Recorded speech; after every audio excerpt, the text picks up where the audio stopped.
Imagine that you're in the market for a vacuum. Nearly every vacuum boasts about its motor amps. 10 amps, 12 amps, 13 amps. These numbers give a basis for comparison, but what you really want to know is, how well would this vacuum clean my carpet?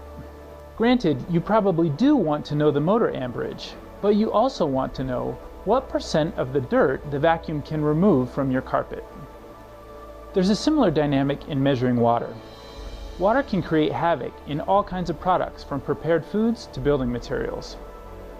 Moisture content can tell you how much water is in your product, but usually what you really want to know is, will this mold?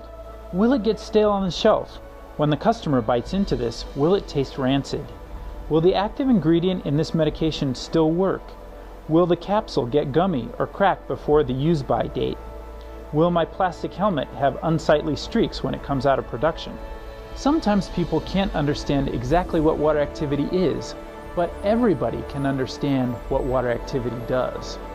If you know the water activity of your product, you'll know what molds and bacteria, if any, can grow in it. If you measure the water activity of cheese and crackers, you'll know whether the cheese is going to make the cracker soggy. You can predict what percentage of vitamin C will be left after 90 days on the shelf, or whether lipid oxidation is going to happen before the pull date. You'll know if your lotion will mold, it happens, or if your cough drops will turn the wrappers red and gummy. Moisture content can't tell you any of these things, so what gives water activity its power? Water activity is a measurement of potential energy.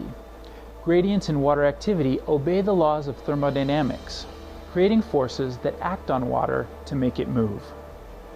Water activity gives you a passport to the wonderful world of physics, where processes can be represented by mathematical equations and models. That means that by measuring water activity, you can make all kinds of predictions about what's going to happen to your product. As an example, let's compare the water activity of a cookie to the water activity of a sample of pure water.